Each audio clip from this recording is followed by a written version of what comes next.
Ça reste des bons souvenirs. Après, 15 ans après, de toute façon, il reste plus que le bon souvenir. Moi, je reverrai toute ma vie Tigana. Donnez-moi un balai. Moi, je voulais balayer les lignes. Et il était avec sa grande parka qui jusqu'aux chevilles, on le voyait pratiquement plus. Et c'était un grand moment. En plus, bon, il faut reconnaître, ça faisait aussi partie du folklore. Il y avait un peu de folklore, mais malgré tout, c'était quand même un match à enjeu, quoi. Ça m'avait plutôt souri ce jour-là.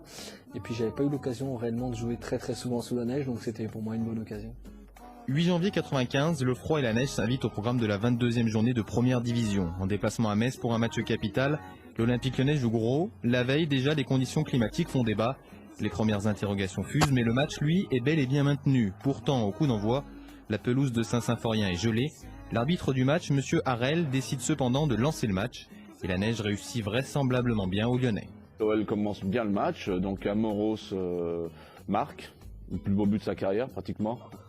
Un petit lob, une balle piquée, en fait, devant Songo, qui est le gardien de l'époque à Metz. Et une très belle balle piquée. C'est pratiquement le plus beau but de sa carrière, effectivement.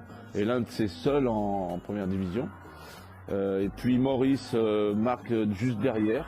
Je sais que je marquais régulièrement à Metz, donc c'était un club qui me réussissait pas mal et marquer sous la neige, c'était toujours des moments sympas.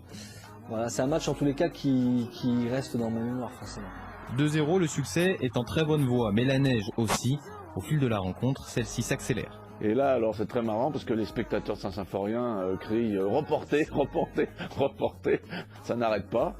Et donc là, c'est pas évident. La mi-temps se passe, il continue de neiger. Bon, qu'est-ce qui va se passer Finalement, Rémi Harel dit bon, on continue, on va voir ce qui se passe. Les chutes de neige ne s'arrêtent pas.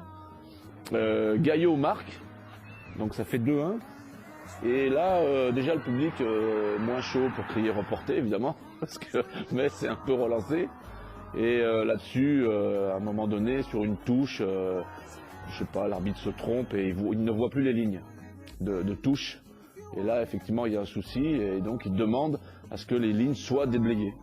Après quelques minutes de doute et de très longues discussions, les lignes ne seront finalement pas déblayées aux grandes dames de Jean Tigana, l'entraîneur lyonnais à cette époque. Ah bah il était comme un taré, c'est clair, il gueulait comme un fou sur le banc de touche parce que bien entendu il voulait absolument pas que le match s'arrête. Tigana sur la touche fait un spectacle incroyable. Donnez-moi un balai, moi je voulais balayer les lignes. Voilà, il demande un balai. Molinari dit non, on n'a pas de balai, on ne peut pas donner des balais comme ça. Et puis on était tellement bien à ce moment-là qu'on allait certainement maintenir le score. Donc voilà, il était comme un fou sur le banc. Je te dis, il voulait prendre un balai, balayer les lignes de touche, il voulait le faire lui-même. Donc voilà, c'était un grand Jeannot Tigana. Ouais. Ni balai, ni souffleuse, pourtant obligatoire sur le terrain de première division. Celle-ci ne sera trouvée que bien plus tard dans un cabanon à l'extérieur du stade, de quoi nourrir quelques interrogations sur le comportement des Messins.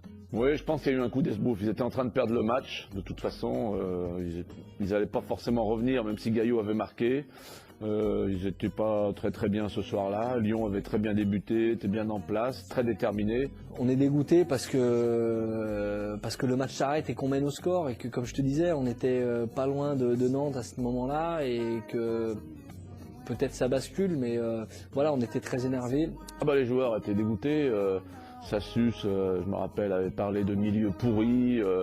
C'est un scandale. Olmeta, lui, pouvait jouer son 400e match en Ligue 1, en première division.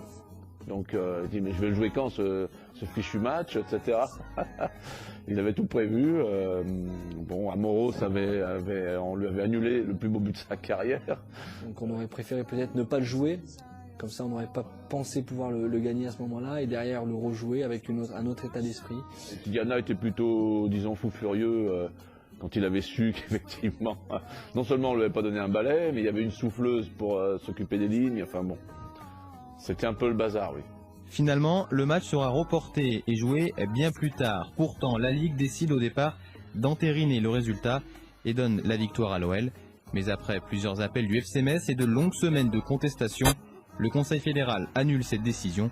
Le match se rejoue 4 mois plus tard dans un contexte totalement différent. Les Olympiens s'inclineront 2-1 mais termineront la saison devant leurs homologues messins, deuxième au classement à 10 points des Nantais. Lyon réalise une saison exceptionnelle, proche d'une saison de champion de France. On aurait pu être champion. Est-ce que si on gagne ce match, on est champion ou pas? Je sais pas. Le problème, c'est que cette année-là, il y a une équipe nantaise qui fait un championnat exceptionnel. Je crois qu'il perd son premier match à la 30e journée ou 32e journée, je sais pas exactement. Donc voilà, on est tombé. Si on n'a pas en face de nous une équipe qui fait un championnat exceptionnel, on est champion. Et à l'époque, on est en 95, je crois. Le titre de champion, le premier titre de champion de l'Olympique Lyonnais, on aurait pu l'avoir à ce moment-là. Il y avait une grosse équipe nantaise à l'époque avec les Reynal Pedros, avec les Ouedec, les Carambeu, les Makelele, les locaux. Donc on avait eu vraiment fort à faire cette année-là avec nous.